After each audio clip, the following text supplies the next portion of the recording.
conhecem ou já ouviram falar.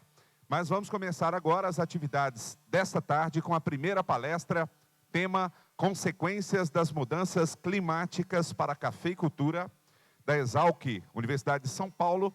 Aqui conosco o Dr. Paulo César Centelhas, que recebe as nossas boas-vindas. Obrigado pela presença, doutor.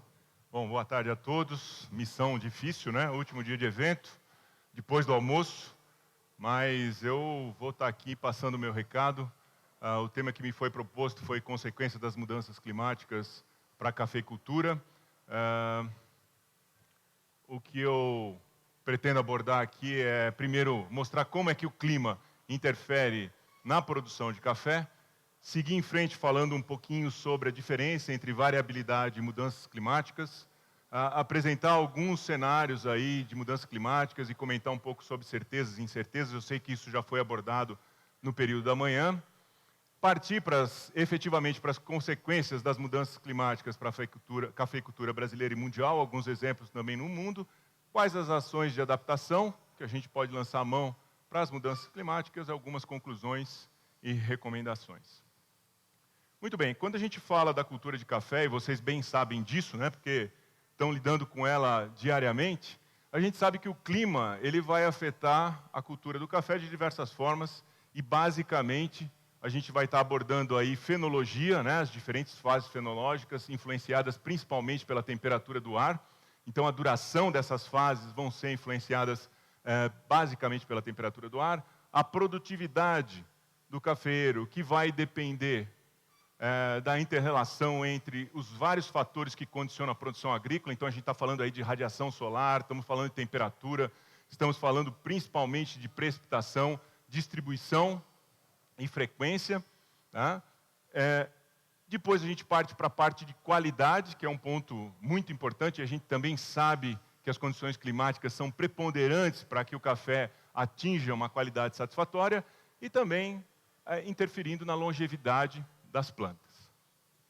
Bom, quando a gente fala de fenologia, e esse aqui é um trabalho clássico aqui do Dr. Ângelo Paes de Camargo, junto com o Marcelo, a gente tem aqui a caracterização fenológica do cafeeiro, e essa figura é bastante interessante do ponto de vista didático, porque a gente consegue ver não só a fenologia distribuída em 2 anos, e não num único ano, como vocês sabem bem, desde a formação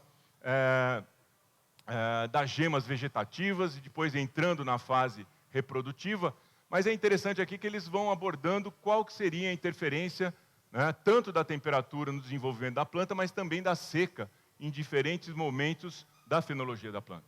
Então, as condições ambientais vão estar interferindo nesse processo de desenvolvimento da planta, tanto a temperatura em termos da duração, como a água interferindo na questão da qualidade. Então, a fenologia está muito associada à qualidade do cafeeiro, à qualidade da bebida e do fruto e da bebida que vai ser produzido.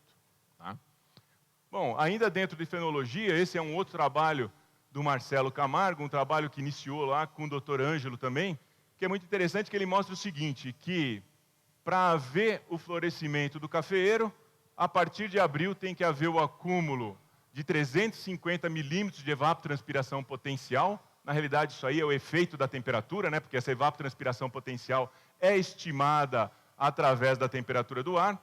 E a partir do momento que acumulou esse total de energia, que pode ser expresso também em termos de graus-dias, 1.590 graus-dias, a partir desse momento, quando houver a chuva de 10 milímetros, vai haver o florescimento do cafeeiro. Então, esse é um método muito prático para se determinar o momento em que o cafeeiro vai florescer. Então, a gente consegue ver também aqui a associação, né, tanto das condições térmicas quanto das condições hídricas para estabelecer a fenologia da planta de café. Seguindo em frente, a gente ainda, em termos de fenologia, consegue ver aí que diferentes materiais genéticos, né, diferentes variedades, aqui no caso o Mundo Novo, ele vai ter aqui, né, um total de graus-dias. Isso representa quanto de energia que a planta precisa para se desenvolver desde o florescimento até a maturação do grão. Então, obviamente, em ambientes mais quentes vai acumular mais rapidamente essa quantidade de energia, o ciclo reprodutivo encurta. Enquanto que, em ambientes mais frios, esse ciclo vai se prolongar devido ao fato de que vai exigir mais tempo, por causa das baixas temperaturas, para acumular esse total de energia. A gente vê aqui que tanto para a temperatura base 10 graus Celsius como 10,5 está em torno aí de 1.800 graus dias, ou seja, é o acúmulo de temperatura ao longo do tempo que tem que ser feito para que a planta atinja a sua maturação. Então a gente vê claramente aí que o ambiente, as condições térmicas e hídricas vão interferir na fenologia do cafeeiro. Bom, com isso, a gente se baseando principalmente na questão térmica, a gente, para o estado de São Paulo aqui, obviamente isso também pode ser feito para o estado de Minas Gerais, mas esse trabalho foi feito pelo Altino Ortolani, também lá do IAC, na década de 2000, em que ele mapeou as épocas de maturação, né, do cafeeiro no estado de São Paulo. Então vejam que na região oeste, onde o café já não está mais presente, isso aqui se dá entre abril e maio, enquanto que nas regiões mais altas, né, isso aqui vai se prolongar e chegar lá para agosto e setembro, considerando então o acúmulo de graus dias. Então a gente vê como a temperatura interfere no ciclo do cafeeiro, tá, na sua fenologia, e como isso vai impactar a questão de qualidade. Por quê? Porque os cafezais que florescem ou que finalizam seu ciclo aqui em torno de abril ainda vão pegar muita chuva na fase de secagem dos grãos, enquanto que os cafezais que vão estar nessas regiões mais altas vão ter a sua maturação ocorrendo entre agosto e setembro, que é um período mais seco do ano e, consequentemente, isso resultando numa bebida ou um grão e uma bebida de melhor qualidade. Quando a gente entra na questão de produtividade, o primeiro fator que a gente tem que considerar, além do térmico e hídrico, os fatores que a gente tem que considerar estão relacionados aos estresses térmico e hídrico. Quando a gente fala de estresse térmico, a gente também tem que considerar condições de ondas de calor, as temperaturas máximas muito elevadas, e a questão das geadas, que no estado de São Paulo era um problema mais grave, e com o tema que a gente está discutindo aqui, que é aquecimento global, a gente tem visto que a frequência das geadas tem diminuído e, consequentemente, sendo um problema de menor magnitude hoje em dia. Mas essa aqui é uma tabela clássica, eu tirei do trabalho do Evangelista, mas na realidade mostra, e isso vem sendo utilizado desde a década de 70, né, são os critérios para se estabelecer o zoneamento da cultura do café aqui no Brasil, tanto para o arábica quanto para o robusta, e a gente vê que, obviamente, o arábica tem uma exigência térmica menor do que a exigência térmica do robusta. Ou seja, o robusta suporta temperaturas mais elevadas, com regiões aptas entre 22 e 26, enquanto que o arábica entre 19 e 22. Depois a gente vai ver algumas derivações disso aqui. Com relação ao déficit hídrico, o arábica menos tolerante ao déficit hídrico, sendo as regiões aptas menores que 150 milímetros, enquanto que o robusta menores do que 200, ou seja, um pouquinho mais de déficit suportado pelo robusta, isso obviamente para a cultura de sequeiro. Bom, o que eu quero com essa tabela é mostrar que a produtividade do cafeeiro vai depender o quê? Da região onde a cultura vai estar inserida. Né? Então, nas regiões aptas, obviamente, produtividades mais elevadas, enquanto que nas regiões marginais e inaptas, se o cafeeiro for instalado nessas áreas, as produtividades podem ser reduzidas em função disso, tanto para a questão térmica quanto para a questão hídrica.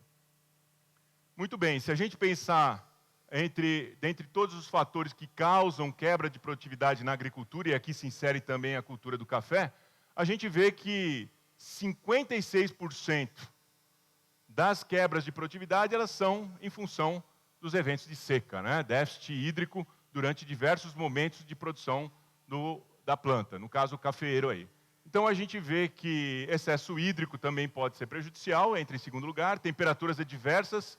Nesse caso aqui pode ser tanto temperaturas elevadas, extremamente elevadas durante a florada, como as geadas, que também vão prejudicar, granizo, vento e outros fatores que podem estar interferindo.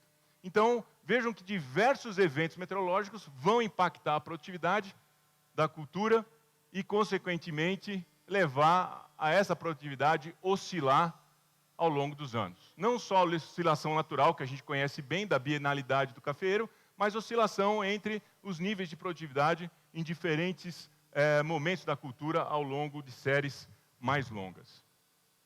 Bom, isso aqui é só um exemplo, né, para o estado de Minas Gerais, em que mostram aqui as regiões consideradas como apta, marginal e inapta, e depois os níveis de produtividade que podem ser obtidos em função das condições climáticas de cada uma dessas regiões. Esse é o trabalho do Evangelista aqui para o estado de Minas Gerais, isso é produtividade em quilogramas por hectare, e mostra que, obviamente, o clima dessas regiões interfere, né? Aqui mais para baixo, áreas mais claras que indicam produtividades maiores, e conforme a gente vai subindo, as produtividades, obviamente, diminuem, porque aumenta o estresse térmico e o estresse hídrico para a cultura. Tá?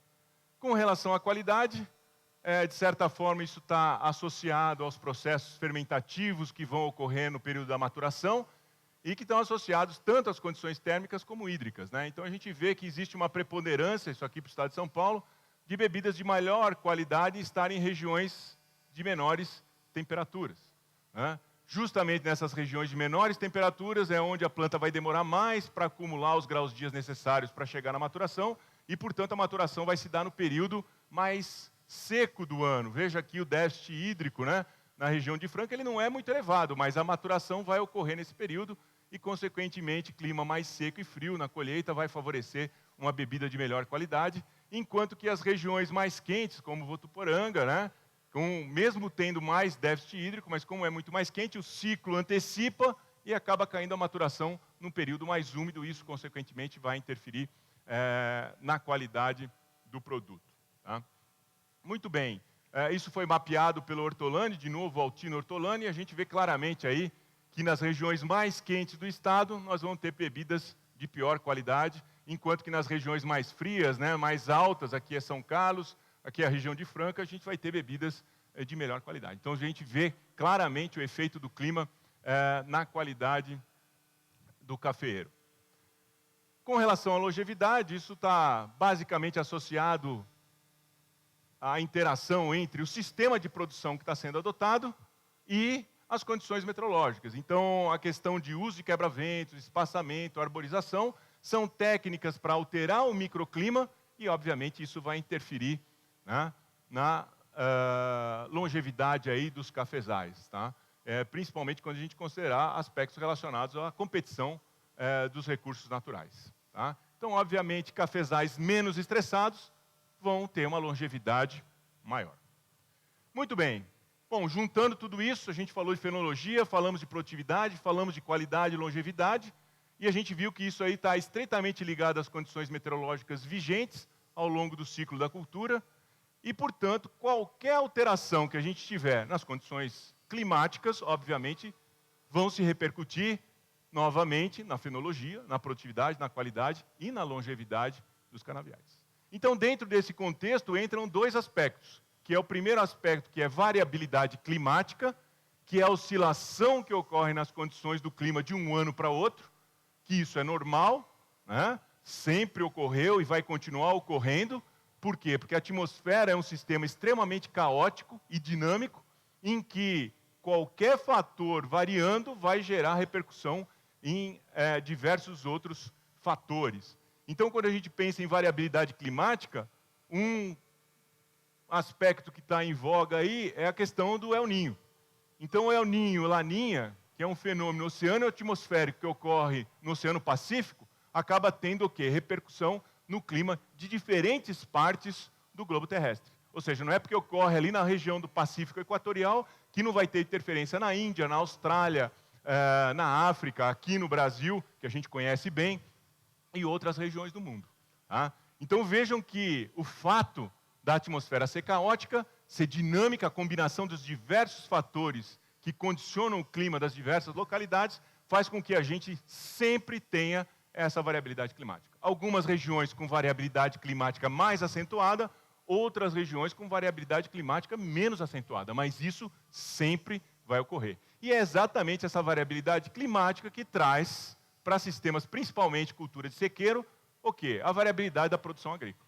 Então, um ano produzindo mais, outro ano produzindo menos, e isso vai estar associado a essa variabilidade climática. E, obviamente, entra no contexto também as mudanças climáticas.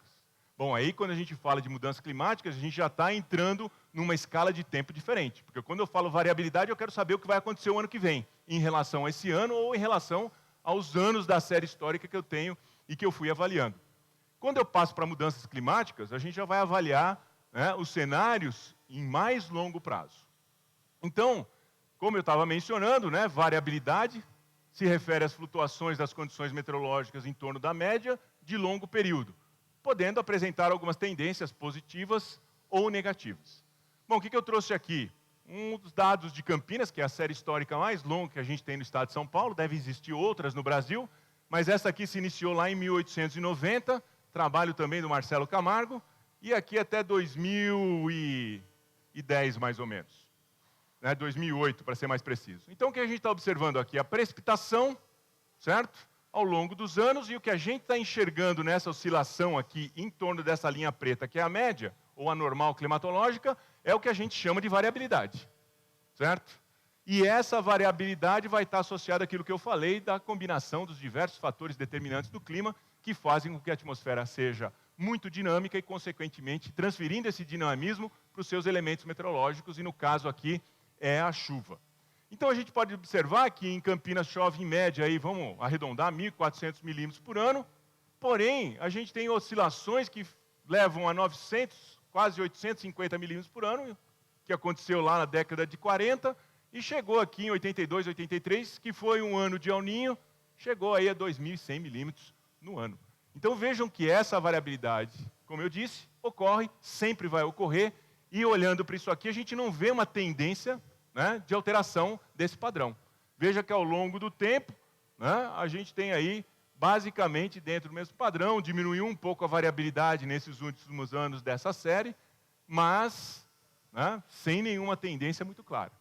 Bom, quem que causa essa variabilidade? Como eu falei, El Niño e Laninha são um dos fatores que podem causar essa variabilidade. Não são os únicos, tá? Mas são muito importantes, por quê? Porque quando eles ocorrem, o sinal de alteração da condição climática é muito claro, né? A gente sabe que quando ocorre El Niño, lá no Rio Grande do Sul, chuvas acima do normal, né? Lá no Nordeste, chuvas abaixo do normal, e a gente aqui no centro fica naquela incógnita, né? Tem ano que chove mais do que o normal, tem anos que chove menos do que o normal, e aí a gente tem que estar analisando as séries históricas muito bem para conseguir identificar o que acontece. Lá no estado de São Paulo, a gente tem um indicativo que em anos de El Niño, 60% a 70% dos anos acaba chovendo mais do que o normal. Mas a gente tem 30% dos anos que pode chover menos. Isso está associado ao quê? Novamente, outros fatores que vão atuar para fazer com que nem sempre a gente tenha o mesmo resultado em função da ocorrência de um fenômeno como esse. Eventos de Laninha, inverte o sinal, seca no sul, chuva no norte e nordeste, e nós de novo aqui naquela transição, né? Os dois últimos Laninhas que nós tivemos aqui, vocês devem lembrar bem, foram 2 anos secos, né? Bem secos. Em compensação, no El Niño de 2009 para 2010, as chuvas começaram em julho, agosto, já estava chovendo bem, e a gente tem que aprender a lidar com isso, porque esses fenômenos são recorrentes, né? Não existe exatamente um período exato para que eles ocorram, podem ocorrer 2 ninhos seguidos, ou 2 ninhas seguidas, ou ficar vários anos sem ocorrência de nenhum deles. Mas, tendo indicativo de que eles vão ocorrer, a gente já pode lançar mão de informações, principalmente de previsão climática, para nos orientar em como proceder com nossas atividades agrícolas. Agora, quando a gente passa para a questão de mudanças climáticas, aí sim a gente está falando de alterações de mais longo período, né? E como a Organização Meteorológica Mundial define como média para definição de clima 30 anos, a hora que eu quiser avaliar mudança climática, eu vou ter que ter pelo menos 2 períodos de 30 anos, né? Para saber se a média desse primeiro período de 30 anos foi alterada em relação à média dos próximos 30 anos. Então, se a gente olhar aqui, veja, isso aqui é uma figura do IPCC, né? Que é aquele painel intergovernamental de mudanças climáticas. Isso aqui é uma condição global da temperatura da Terra, em que a gente tem a média referente ao período de 2001, tá? Desculpa, 2001 não. A média referente à normal climatológica de 61 a 90. Então, o 0 aqui representa a média. E aqui nós temos os desvios negativos, a partir da Revolução Industrial 1850, e para cá os desvios positivos. Então, a gente vê claramente que a partir da Revolução Industrial, a gente ainda passou um período sem uma tendência clara de aquecimento, e a partir de 1910, mais ou menos, começou a haver uma tendência crescente, deu uma estabilizada e, novamente, essa tendência crescente. Bom, se eu vou buscar os dados da série histórica de Campinas, lá do IAC, bom, o que eu observo de 1890 a 2008 é que essa mesma tendência que a gente está observando aqui, ela se reproduz nos dados observados em Campinas. Então, fica claro que nós estamos tendo um processo de aquecimento global há muito tempo. Quer dizer, isso aí não é futuro, a gente está falando de presente e estamos falando de passado. Então isso já vem se estabelecendo, consequentemente isso já gerou impactos na agricultura, impactos os quais a gente foi se adaptando ao longo do último século. Bom, o que aconteceu com a cultura do cafeeiro no estado de São Paulo? Bom, ela foi gradativamente migrando para as regiões mais altas, né? Muito provavelmente o que aconteceu aqui em Minas também. Por quê? Porque esse processo de aquecimento, ele já está se dando. Agora, existe um outro fator e um dos pontos de crítica para o IPCC e para os levantamentos que eles fizeram. O ponto crítico qual que é? É que grande parte das estações meteorológicas que geraram as informações para definir esse aquecimento global aqui, a grande maioria dessas estações meteorológicas estão próximas a grandes centros, áreas urbanizadas, industrializadas, certo? E, obviamente, isso gera um fator local. Então, quando a gente fala de mudança climática, a gente tem que avaliar dois aspectos. São o que a gente chama de forçantes locais e as forçantes globais. Forçantes locais, urbanização, certo? Industrialização, maior circulação de automóveis na área, emitindo gases de efeito estufa, né? Agora, a gente tem as forçantes globais, que aí é juntar tudo que está sendo emitido de gás de efeito estufa no globo e isso proporcionando uma alteração da química da atmosfera. Então, eu não sei dizer para vocês quanto desse aquecimento aqui é efeito local e quanto disso vem do efeito global, tá? Mas, é claro que o aquecimento global é um fato e a gente tem que lidar com ele.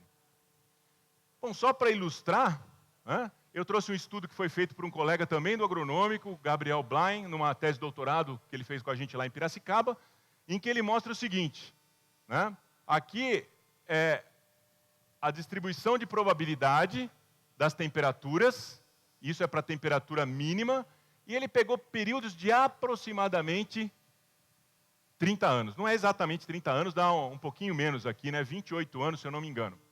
Então ele pegou de 1892 a 1920 e fez a distribuição nesse período das frequências de temperatura. E ele viu que tem uma distribuição normal, porém com o valor médio por volta de 14 graus Celsius. Aí ele pegou o período seguinte, 21 a 49, e viu que essa função de distribuição se deslocou para o lado direito, indicando o quê? Um aumento da temperatura mínima que agora passou para quase 15 graus. Período seguinte, 50 e 78, deslocou novamente. E aí já foi para quase 16 graus, de 15,8, alguma coisa assim. E o último período, 79 a 2007, veja que isso aqui passou para 16,6. Portanto, se eu for do 14,5 para o 16,5, são 2 graus, certo? De diferença do início do século passado, né, para o início desse século aqui. E, portanto, isso caracteriza claramente aquecimento da atmosfera, né, aquecimento global, e esse é um fator importante que a gente tem que considerar dentro do contexto da agricultura. Agora, tem novamente aquele aspecto. Quanto disso aqui está relacionado ao crescimento da cidade de Campinas? Né? Hoje a cidade de Campinas, o complexo ali, né, a grande Campinas, deve estar com 1,5 milhão de habitantes, 2 milhões, sei lá. Né? E quanto tinha aqui no início do século passado? Né? Alguns 200 mil, 250 mil pessoas ali naquela região. Então, tem o impacto aí também do efeito local. Agora, olha que interessante, a hora que ele pegou outras regiões do estado e foi avaliar isso, né? Ele também conseguiu observar essa diferença, ó, esse acréscimo, né? Passou aqui em Cordeirópolis, que é ali perto de Limeira, passou aqui da faixa de 15,8, ou desculpa, 14,8 para 15,5, aqui um pouco menos na região de Pindorama, quase não teve diferença, né? Só que aqui ele avaliou uma série menor, só 2 períodos de 28 anos. Mas, de qualquer forma, fica evidente também que mesmo nessas regiões onde o processo de urbanização é menos intenso, a gente também está tendo um aquecimento global. Então, isso denota o quê? Também um efeito global nesse processo. Muito bem. Agora, quando a gente fala de mudança climática, a gente tem que avaliar aqui quais seriam os possíveis fatores que poderiam provocar essa mudança, pensando primeiro em eras geológicas, né? Longos períodos, porque a gente está falando de longos períodos aqui, mas eras geológicas é mais longo ainda. Bom, a gente tem o que a gente chama de fatores terrestres, que seria a modificação da composição da atmosfera, composição química da atmosfera. E é justamente aí que entra a questão da emissão dos gases de efeito estufa. Então, a gente tem os gases de efeito estufa alterando a química, ou seja, a proporção desses gases na atmosfera.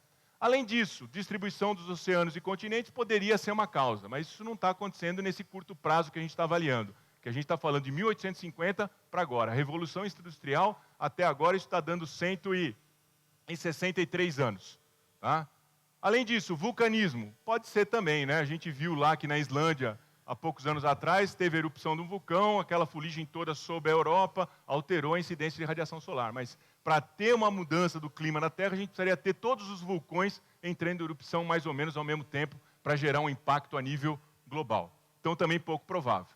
E tamanho das calotas polares, isso aqui parece ser mais uma consequência do aquecimento global do que a causa do aquecimento global. Então, também não seria uma justificativa plausível para o processo de mudanças climáticas. Tá?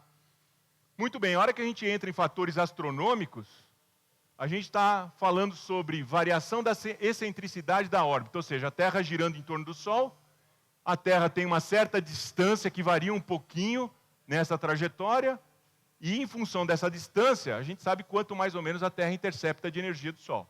Bom, se a gente alterar essa distância, se a Terra ficar mais longe do Sol ou mais próxima do Sol, isso vai interferir na quantidade de energia absorvida e, obviamente, vai interferir no clima.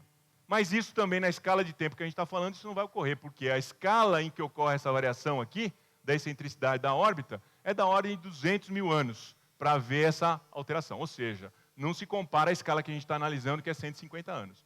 E a mesma coisa em relação à inclinação do eixo terrestre, né? Que é o que proporciona a formação das estações do ano, e, portanto, se houver variação na inclinação do eixo terrestre, que está aqui, ó, pode ser que a gente tenha mudanças climáticas, mas isso também está numa escala de tempo, isso ocorre, ele varia entre 20 e 24 graus, e isso aí também está na faixa de 40 mil anos para que ocorra um ciclo completo dessa variação.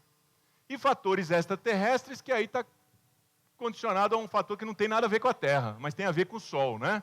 Então, a energia emitida pelo Sol pode variar, né? O Sol, quando entra numa maior atividade, explosões, começa a emitir mais energia e, obviamente, a Terra vai interceptar mais energia. Todas as eras glaciais pelas quais a Terra passou estavam associadas a períodos de menor atividade solar. Tá? Então, esse poderia ser um fator, tá, que a gente poderia contar com ele, por exemplo, para diminuir a temperatura da Terra, se o Sol passar a ter uma menor atividade. Isso pode acontecer e jogar por água abaixo toda a teoria do aquecimento global, porque aí é um outro fator que está fora do contexto do planeta Terra.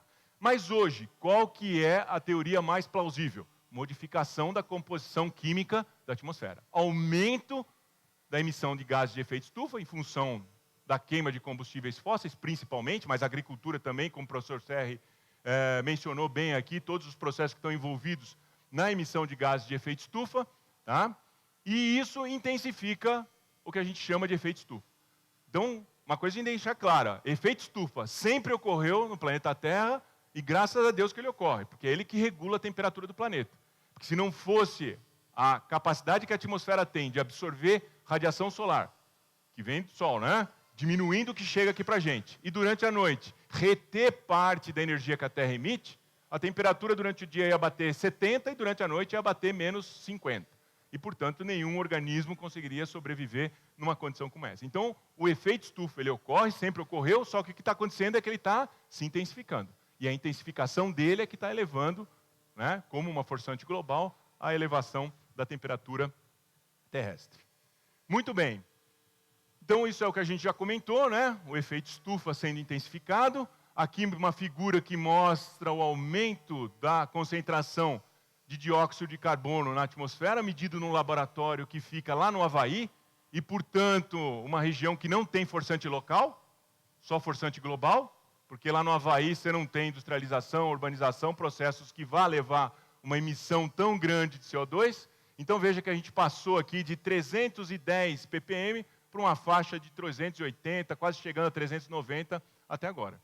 Bom, se a gente reconstruir o passado climático da Terra, em termos de concentração de CO2, isso é feito com aqueles cilindros de gelo que o pessoal retira das calotas polares, e aí eles sabem mais ou menos a que profundidade corresponde a eras passadas, e dentro desses blocos de gelo existem bolhas de ar, onde eles vão e avaliam a concentração de CO2 lá. E aí eles reconstruíram, isso aí chama paleoclimatologia, né? Reconstruíram a concentração de CO2 na atmosfera, né? Até então. E depois desse ponto aqui, 1850 para frente, você vê que estourou, né? Então, no passado da história do planeta Terra, a gente nunca viu uma situação em termos de concentração de CO2 na atmosfera como a gente está observando hoje. Logicamente, essas técnicas aqui são sujeitas a críticas, certo? Porém, é um indicativo que mostra com certo grau de precisão, né, que a gente está experimentando uma situação em termos de química da atmosfera que nunca se repetiu no passado, e daí que vem a teoria do IPCC de que a ação antrópica, através da emissão de gases de efeito estufa, é a principal causa do aquecimento global. Muito bem. Não sei se já mostraram essa figura para vocês hoje de manhã, mas isso aqui é avaliando, então, nos diferentes continentes. A linha preta corresponde à temperatura média observada ao longo da série aqui, de quase 150 anos. Então, a gente vê uma tendência crescente em praticamente todos os continentes. E depois, avaliando de forma global sobre os continentes e global sobre os oceanos. Então, a gente vê claramente que, se a gente pegar a linha preta, que é a condição real, comparar com a mancha azul, que são os modelos globais, sem considerar o incremento de gases de efeito estufa, tá? E a faixa rosa, que é considerando a emissão crescente de gases de efeito estufa, veja que existe uma concordância entre a faixa rosa e o que realmente está acontecendo. Então, isso, novamente, leva a crer que a alteração da química da atmosfera é a principal responsável pelas mudanças climáticas. Esses são os cenários, né? Essa figura aqui já é lá de 2007, do IPCC. A gente vê claramente a reprodução pelos modelos aqui, e a Raquel mencionou aí os vários modelos que ela tem disponível no laboratório dela, mas aqui são só alguns deles, em que eles conseguem, de certa forma, reproduzir bem o passado e são concordantes. Mas a partir do momento que eles começam a projetar o clima futuro, a gente tem um grau de incerteza grande aqui. Vai aquecer, vai continuar aquecendo? Muito provavelmente, pelo que a gente já vem observando, certo? Porém, quanto que vai ser esse aquecimento é o que nos deixa uma grande incógnita, e aqui é importante a gente saber qual seria o melhor cenário a ser utilizado. Bom, como não existe certeza em relação a isso, né, e esses são os cenários novamente, né, agora na forma de mapas, né, o que aconteceria, a resolução aqui não está muito boa, mas de qualquer forma isso aqui de 2020 a 2030, de 29, seria um aquecimento em torno de 1 grau, 1,5 grau, e aí depois lá para 2090, 2099, isso subindo lá para a faixa de 5, 6 graus. Né? Obviamente ninguém quer que isso se efetive e, portanto, a mudança de comportamento, a redução da emissão de gases de efeito estufa, o levantamento para a gente saber realmente como atuar sobre isso é extremamente importante para a gente minimizar ao máximo essas consequências. Tá? Mas isso é o que está sendo projetado. Agora, isso é o que vai acontecer? É duro da gente afirmar, né? A gente não pode afirmar categoricamente que esses cenários vão se estabelecer. Mesma coisa para os cenários de chuva, né? Então, isso aqui é de uma forma global. A gente também vê que todas essas áreas achuradas que aparecem aqui são com um grau de incerteza muito grande e que ocorrem variações. Então, se a gente pegar aqui para o Brasil, a gente vê que praticamente sem alterações, né, porque está aqui no cinza aqui, né, e branco, praticamente sem alterações durante o verão, dezembro, janeiro e fevereiro. Já no inverno, uma intensificação da seca. Isso seria uma expectativa mais a nível global. Bom, o que dá para fazer ou melhor, então os cenários mostram elevação da temperatura com diferentes cenários e incertezas na chuva, né? Você não sabe se vai aumentar ou diminuir ou permanecer igual, mas em termos globais, o mais comum de se fazer é se criar, né, para avaliar os impactos das mudanças climáticas na agricultura, é se adotar alguns cenários e fazer a combinação desses cenários. É uma possibilidade.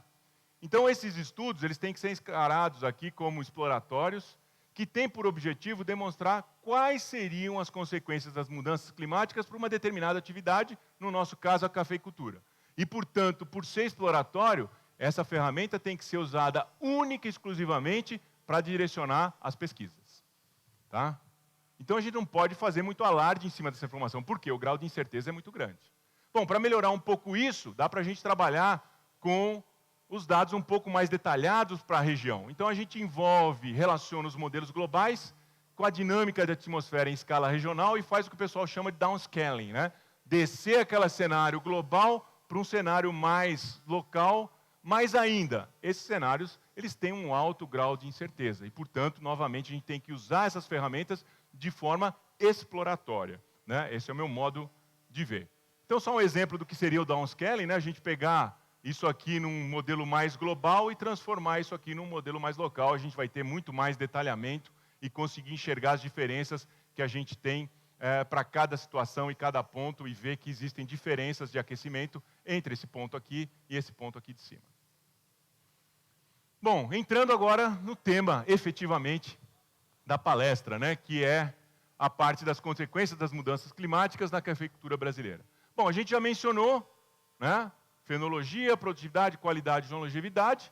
As alterações vão interferir nesses processos e essas interferências, elas vão se dar basicamente nesses 5 aspectos, que seria, primeiro, alteração da distribuição geográfica da cultura, e isso quer dizer o quê? Zoneamento, ou seja, onde a cultura se adapta e onde ela não se adapta mais em função das condições de clima futuro.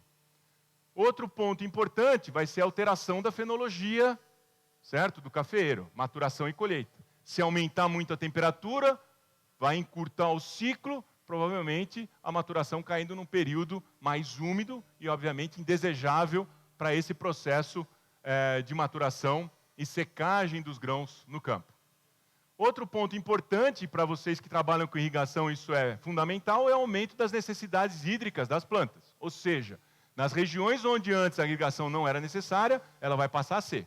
E nas regiões onde a irrigação já é necessária, a demanda hídrica vai aumentar ainda mais. A gente sabe que a gente está numa competição grande por água, né? Hoje, de toda a água utilizada no mundo, 70% já é com a irrigação. Então, a competição por água vai ser cada vez mais ferrenha e cada vez mais a gente vai precisar de tecnologia para poder usar a irrigação da melhor maneira possível, né?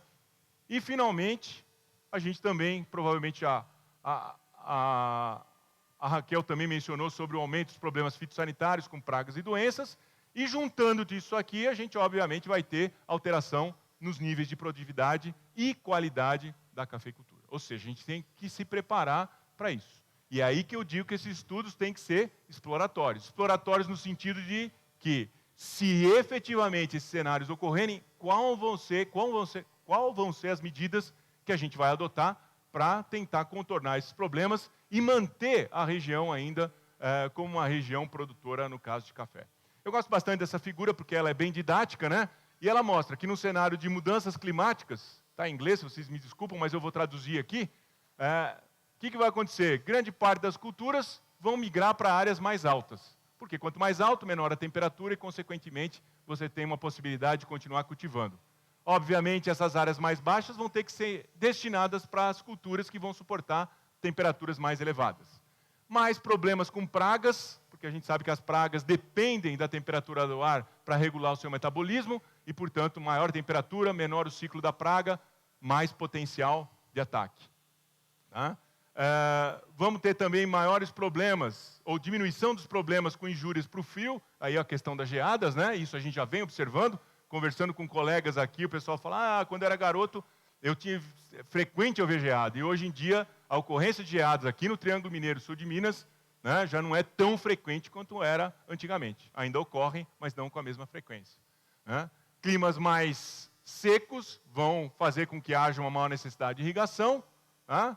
E a gente também pode ter aí um aumento ou diminuição da ocorrência de doenças, mas se a gente se pensar sob o ponto de vista hídrico, né, uma atmosfera mais seca vai resultar em menores problemas de ordem fitossanitária. Muito bem. Questão de alteração da geografia, eu vou acelerar um pouquinho, porque o meu tempo está se esgotando. Né? Se a gente pensar aí hoje em geografia da cafeicultura mundial, nesses países aqui, obviamente não no Rio Grande do Sul, mas está indicando só o país, e a cor aqui se refere ao quê? A robusta, certo? Arábica ou misto. A coloração não está muito boa para enxergar aqui, mas, por exemplo, o Brasil é um país que produz os dois tipos de café, né? Robusta e arábica. Você pega os países andinos, eles vão produzir principalmente arábica, a mesma coisa na América Central, alguns países da África, e aí vai. Então a geografia hoje está aqui, né? Se a gente tiver um aquecimento global, muito provavelmente o que vai acontecer com essa geografia é que na faixa mais central da região equatorial, o café vai começar a sumir dessa região. Mas veja, isso sempre do ponto de vista exploratório. Né?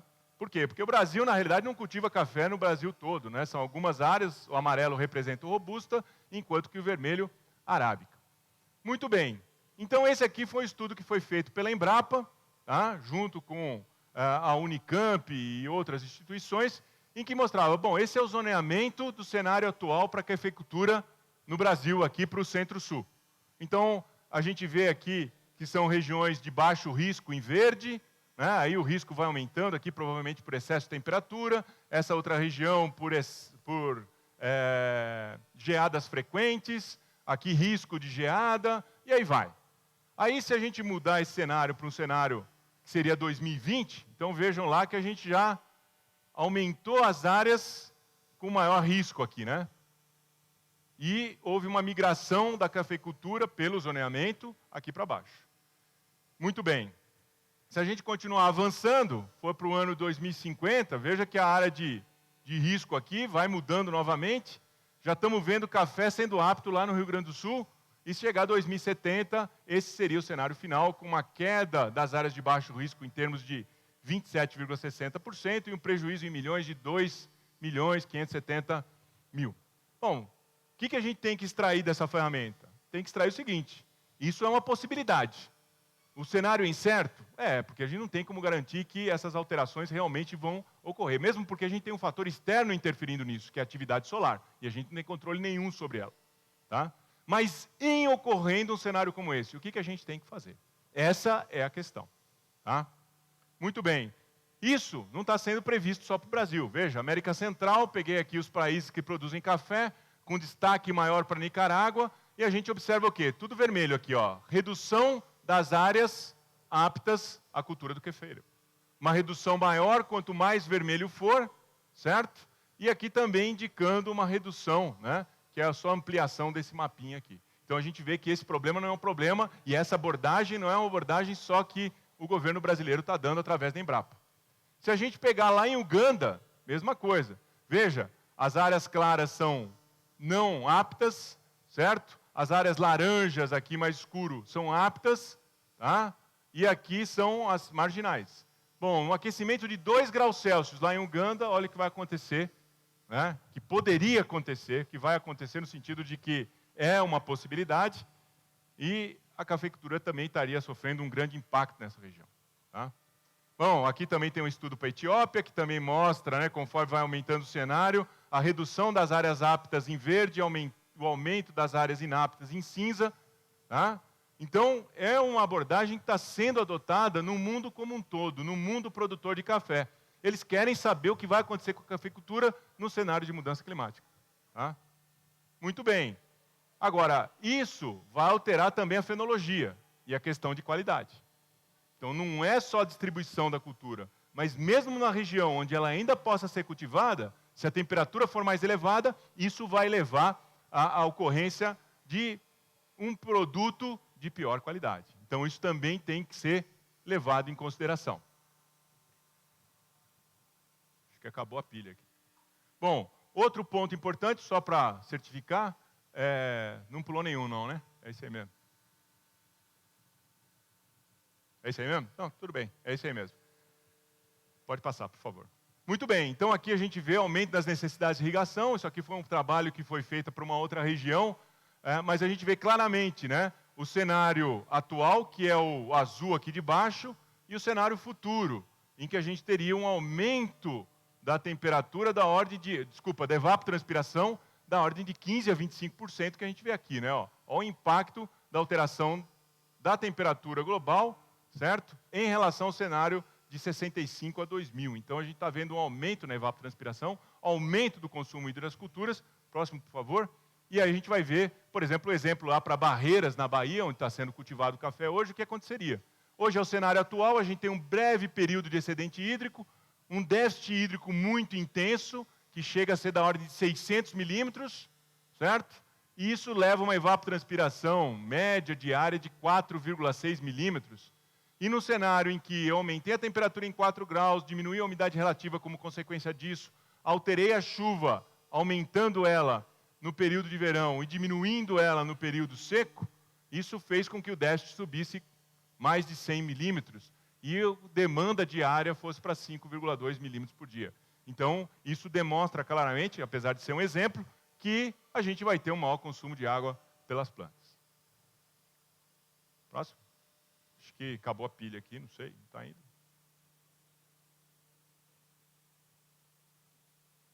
Muito bem. Com relação ao aumento de problemas sanitários, provavelmente a Raquel já abordou esse tema, e aqui é resultado dos trabalhos dela, então é só para mostrar que a gente também vai ter impacto nesse aspecto. Próximo, por favor.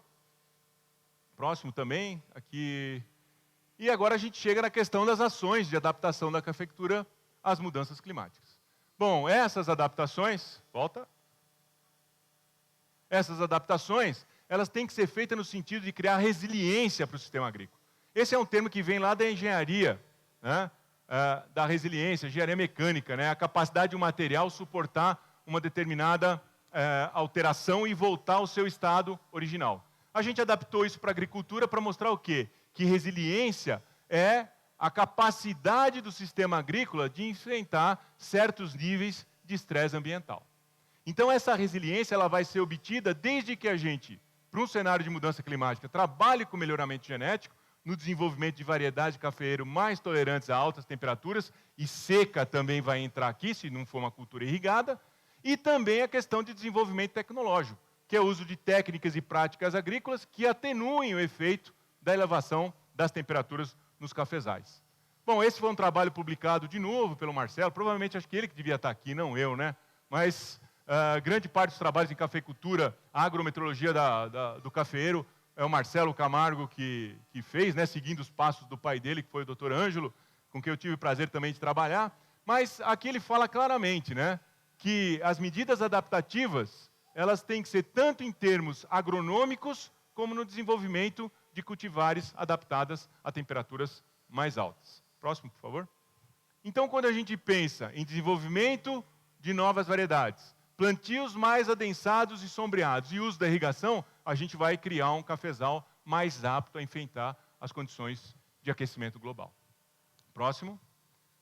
Muito bem, se a gente pensar em desenvolvimento de novas variedades, a gente sabe que IAC, IAPAR, UFLA, UFV, Incaper, Embrapa, EPAMIG, MAPA, todos eles estão imbuídos dessa missão, né, de criar novas variedades e materiais genéticos que realmente possam manter a cafeicultura como uma cultura importante para o Brasil, mesmo dentro de um cenário de mudanças climáticas.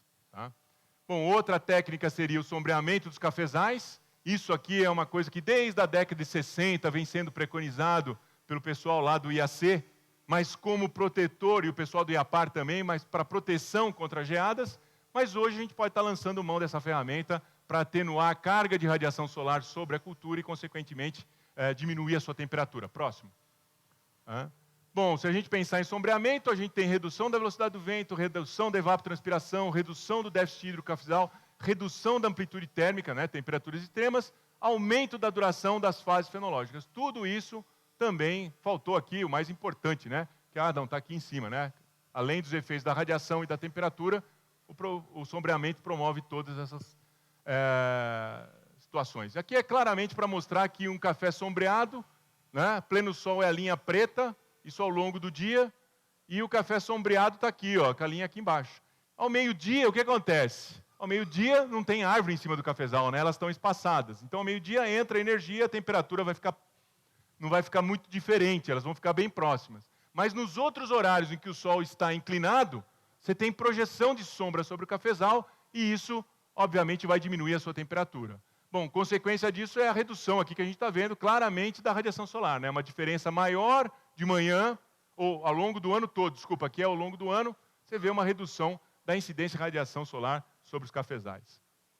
Isso é para mostrar o efeito do sombreamento. Então aqui a gente tem a radiância solar, 100% é pleno sol, conforme vai reduzindo é o café sombreado, e a gente sabe ver aqui, ó, que até um certo nível de sombreamento não tem efeito sobre a produtividade, né? Isso é um fator importante e que mostra claramente que o sombreamento pode ser utilizado sem haver perdas de produtividade. Próximo.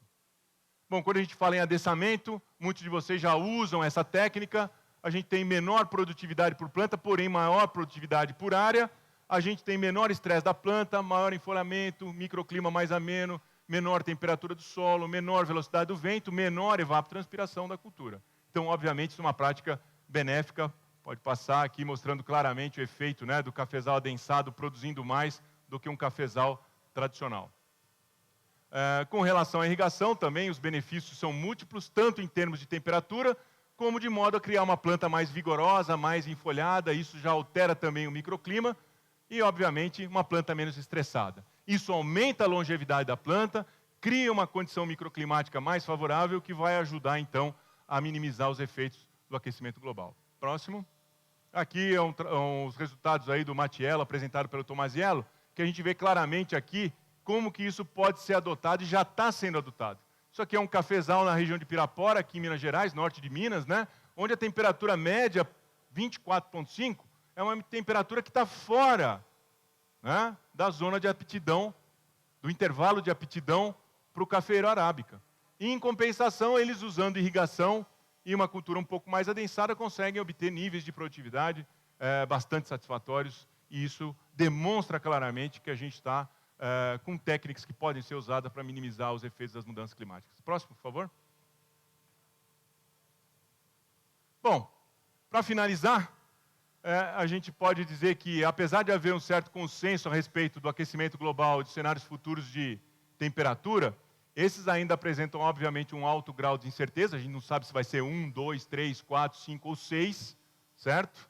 E, portanto, requerem cautela na avaliação dessas informações. Então, não é, né, a gente chegar com uma situação alarmista. O café vai sumir do estado de São Paulo, o café vai sumir do estado de Minas Gerais, certo? A gente tem que usar essas informações, certo? Para orientar a pesquisa, para orientar as nossas ações em termos de técnicas a serem utilizadas dentro do cafezal para minimizar esses impactos.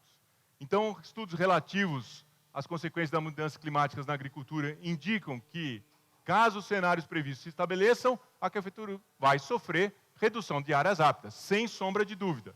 Aumento da necessidade de irrigação, maiores problemas fitossanitários e redução da qualidade da produção, o que se deve ao alto grau de dependência da cultura do café ao clima. Porque se a cultura não fosse dependente do clima, se mudasse o clima, não ia alterar nada. Próximo, por favor.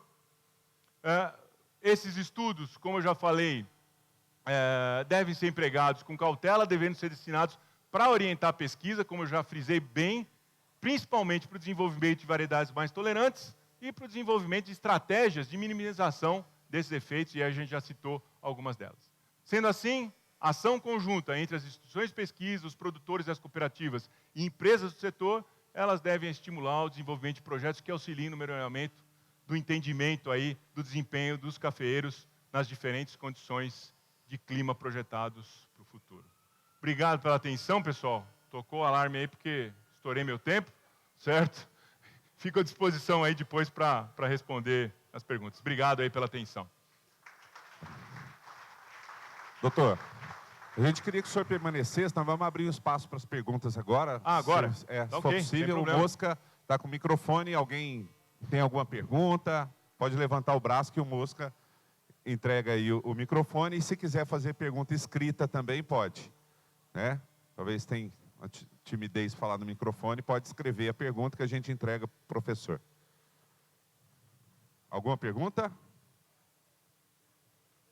Alô? Aqui, ó, tem uma pergunta do seu Bernardo, que é o próximo palestrante. A pergunta é se estudos similares estão sendo feitos na Sibéria.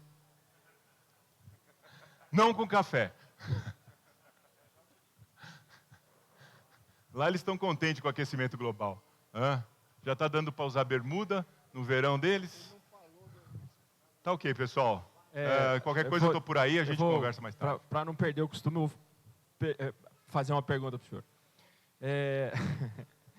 Tem algum trabalho de diminuição ou não de temperatura no cafezal, utilizando culturas intercalares, como, por exemplo, braquiária? senhor falou de sombreamento, né, que talvez com quebra-vento, essas coisas. Tem algum trabalho nesse sentido? O grande problema, existem trabalhos mostrando essa consorciação. Agora, o que acontece é quando você tem a entrelinha vegetada, ela promove um resfriamento natural. Tanto é que, por exemplo, é tradicional a gente, quando fala sobre geada, falar o quê? No período de geada tem que deixar o solo exposto, né, para o solo armazenar calor e liberar isso durante a noite. Então, a superfície vegetada, ela faz, porque a planta também vai estar evapotranspirando, consome parte de energia, a temperatura vai diminuir. Agora, o grande problema é a carga energética, a incidência de radiação sobre as folhas do cafeeiro. Então, quer dizer, o sombreamento, ela promove uma redução dessa carga energética. Então, você tem o efeito dobrado, né? Que seria ter o mato na entrelinha, certo? Vegetação na entrelinha e o sombreamento. Agora, só o mato na entrelinha vai promover uma temperatura mais amena, mas isso não quer dizer que a temperatura da folha do cafezal vai ser alterada significativamente. Tá? Muito obrigado. Doutor, o Serafim tem uma pergunta aqui.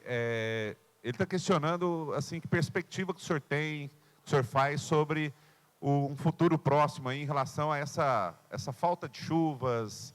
Enfim, o clima está meio preocupante, né? Bom, uma das coisas que o pessoal tem observado também é que os eventos de chuva, né, eles têm sido mais concentrados. Então, é difícil a gente ter aí, como foi essa semana, pelo menos lá em São Paulo, a gente permaneceu uns 2, 3 dias com chuva mais amena, como era antigamente, né, o pessoal diz aí. Então, as frentes passando mais lentamente sobre o estado. Então, hoje, os eventos de chuva eles estão mais concentrados, né, e isso tem uma causa que pode ser explicada, é que com o aumento, principalmente nos grandes centros, com o aumento da injeção do que a gente chama de núcleos de condensação, são partículas que ficam em suspensão na atmosfera, essas partículas funcionam como a gente chama de núcleos de condensação.